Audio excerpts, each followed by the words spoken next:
going on? So right off the bat, you might hear that I'm fucking sick, but I don't know, I'm not doing anything today. So I already have another one of those vinyl update videos filmed, so this is just going to be me showing off some more of my vinyl collection, and we've finally broken into the second square there. But first off, this is what we're listening to, and this is really fucking cool. This is CIST with the Frozen Casket. So this was put out on Reaper Metal Productions and Redefining Darkness Records. And I was sent this by the owner of Reaper Metal Productions, my buddy Craig. And this is Russian death metal. I guess you could call it old school death metal. And like he says, this sounds a lot like Early Death and Pestilence. Vocally, specifically, it sounds like Early Death. But in some ways, this is a bit more interesting than I think Pestilence was. Just great songwriting, great lyrics, and actually great packaging too. I know some people don't like digipacks, but this is probably the most sturdy digipack that I have in my collection. It's not like that shitty, like glossy, you know, bendy style. It's super sturdy, so very nice. And there's gonna be some links in the description to where you can listen to and buy this, because like I said, man, this shit is really, really good. But enough of that, let's get into some records, and we're gonna start off with a block from one specific band, and that band is Archgoat.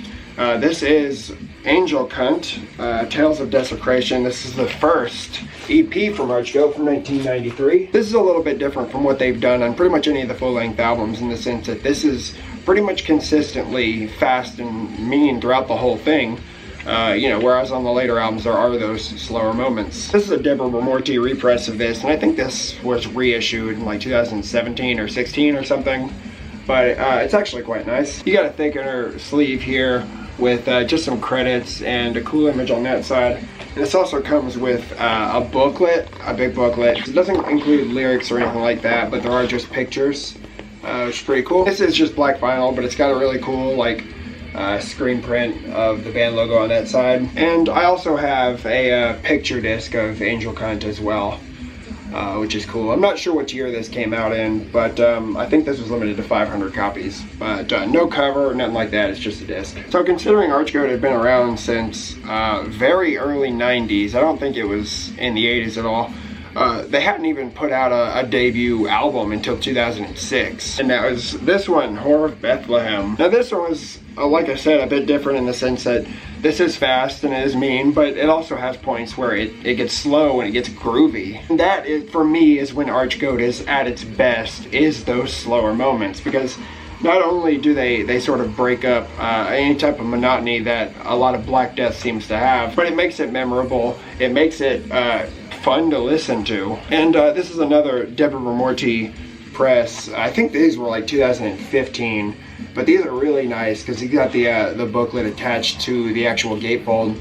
And of course, there's the original artwork right there, where this is the Chris Moyen like sort of revamp of the artwork. But yeah, these actually do have lyrics as well as like band pictures and shit like that. It's really, really nice quality. And it does also include a poster of the original artwork, which is cool. And the vinyl itself is like black with red splatter, which is really nice, but I don't think you could get this any other variant. I think there was only red with black splatter, but I could be wrong, I don't know. And then for Archgoat, a relatively short gap between releases, this was what came next. This is another full-length album, 2009. This is Light Devouring Darkness. And this was actually, when I first heard about this, when I first heard about Archgoat, I heard about this album. And when I heard the Light Devouring Darkness, it almost kind of, it hit me as like, is Archgoat maybe like a Christian band. And I heard about this in person, so I didn't know that there was like a hyphen between Light Devouring, so I thought it was the Light Devouring Darkness. And then I got one look at the album cover and realized that, no, I was wrong. And if the Apocalyptic Triumphator is not my favorite Archgoat album, it would be this one. And that's because this one is a lot more liberal with those slower, groovier sections. You know, and that mixed with those fucking deep, gurgly vocals, it's fucking unbeatable, man. So this one's got a great album cover, really fucking cool. The back is very nice as well. And again, this is one of those gatefolds with the booklet actually attached to the gatefold. No redone artwork for this one for some reason, but yeah, again, lyrics, band pictures, all that good shit. Again, you get a poster of the artwork, and same as the last one, red vinyl, black splatter, badass. So to take a break from the full-length albums, in 2010, Archgoat put out a compilation, which came in the form of this. This is the Aeon of Angel Slaying Darkness. And this includes a lot of shit, man. The Jesus Spawn demo, some unreleased songs. It includes the Angel Cunt EP, some songs from both of the full-length albums at the time. It includes some live material. It looks like it includes a whole live show from Poland, and then some live songs from Houston and Helsinki. But this is really, really nice packaging. Really fucking thick spine, as you can see. And basically this like kind of slides out like that. And inside you get basically a big fucking book. So in here you get 2 CDs, including everything that's on this compilation. But this is really cool, man. It's just got some interviews, a lot of liner notes, shit like that, some cool pictures. It's cool. It's like one of those top loaders. And of course, red vinyl with black splatter. So that comp came out in 2010, and then the next year we got some new material from Archgoat, which was this, Heavenly Vulva, Christ's Last Rites. So this is a really short EP, like I said, 2011. I think this was actually under 20 minutes long, if I'm not mistaken. And I think the first Archgoat song I had ever heard was on this, Day of Clouds. Of course, I heard of The Light Devouring Darkness first, but I think when I looked up Archgoat and saw the album covers and shit like that, the first thing I clicked on was this one because I like the name Heavenly Vulva. And the song Day of Clouds is what I listened to. Now this is great, again, of course trading off between fast and slow sections, and this even has like really subtle keys which sort of are in the background, but they really add to the atmosphere. Great fucking album cover, of course. There's the back with the 3 band members. You get an inner sleeve here, which got that on one side and then some thanks on the other. It's just single-sided black vinyl, and you get a poster with it as well. What I like about this poster is I like how they use the dark gray logo instead of the big red one. So then in 2013, we got a split from Archgoat. Archgoat and Surrender of Divinity. So this was recorded live in Bangkok. It was a live show, and both of these bands obviously played. I don't know who else may have played the show, but I know these bands did. And it's a great live show, man. Surrender of Divinity is great. Unfortunately, this is the only thing I have with them on it. Archgoat side, of course, it's Archgoat live, and it's actually a good sounding recording for both of these. But it was actually later this year when the vocalist of Surrender of Divinity was murdered. So this is the last thing we hear with him on it, which is sad. Really cool. It's a little bit different for artwork involving Archgoat, but whatever. Yeah, really nice packaging. I like the really sort of nice feeling matte cover. It is just black vinyl. I wish I could have gotten the sort of white black swirl, but whatever. I'm just happy to have the material.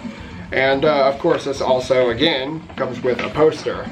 I'm not really crazy about posters of like splits for some reason. I don't know, it's just weird to have fucking 2 band logos on one poster, but that's just me being stupid. The last Archgoat record that I'm going to talk about, and I do have the Satanic Warmaster split, but that's with the Satanic Warmaster stuff, so that's about 400 videos away. This is the Apocalyptic Triumphator. So this is easily my favorite Archgoat album. I mean, if this record had a dick, I'd let it fuck me. This broadened Archgoat's fan base like crazy. I mean, once this album came out, man, everybody was an Archgoat fan, and for good reason, because this is one of the best albums that's come out in the last like 5 years, in my opinion. I mean, I think the first song that was dropped from this was Nuns, Cunts, and Darkness, and that, I mean, that song sort of like defines what Archgoat is, you know, in its entirety. My favorite on here is probably Grand Luciferian Theophany, but there's not a bad song on here. Just the sound samples you'll find on this thing.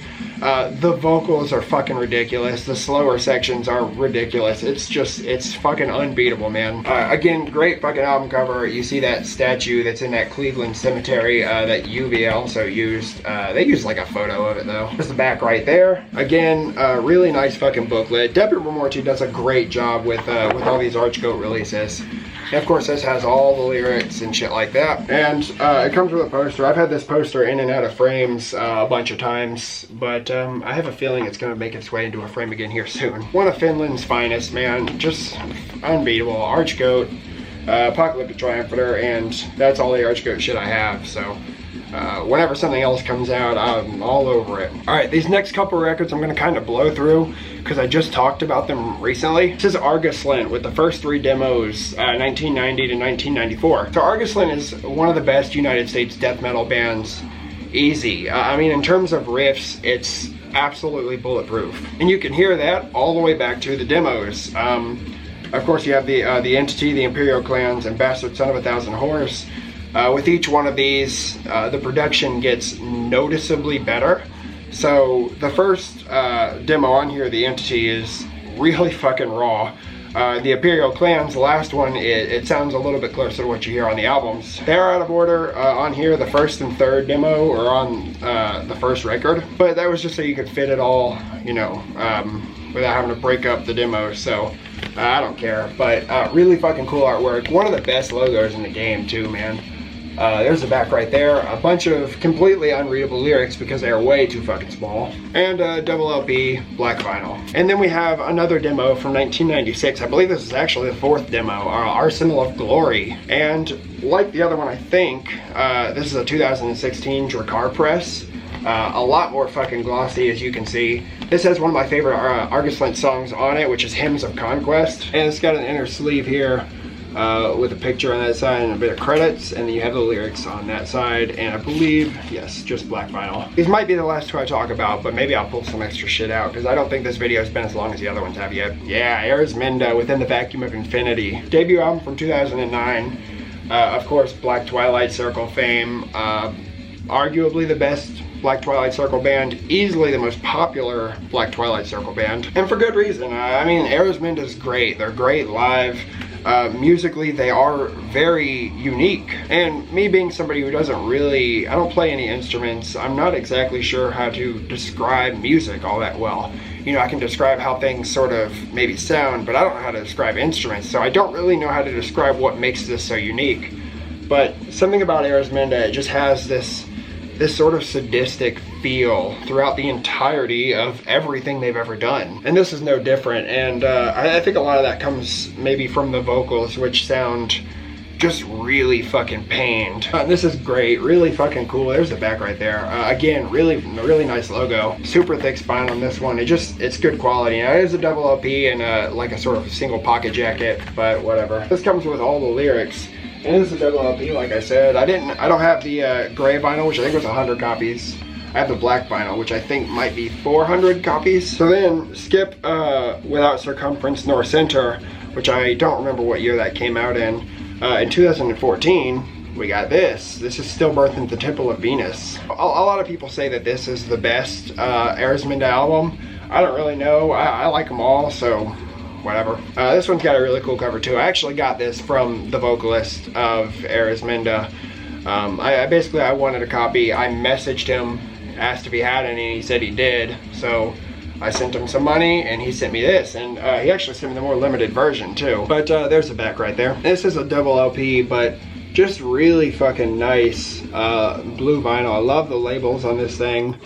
Of course, there's the Arisminda logo right there. Even cooler, it comes with one of these like hand-strung fucking booklets with all the lyrics and just some additional artwork and stuff like that. But this is a great addition, man. Really fucking cool. Of course, I'd like the other albums that haven't been put on vinyl yet to be put on vinyl. Without Circumference Nor Center, Beneath This Reality of Flesh, Despair, Depths Ascended.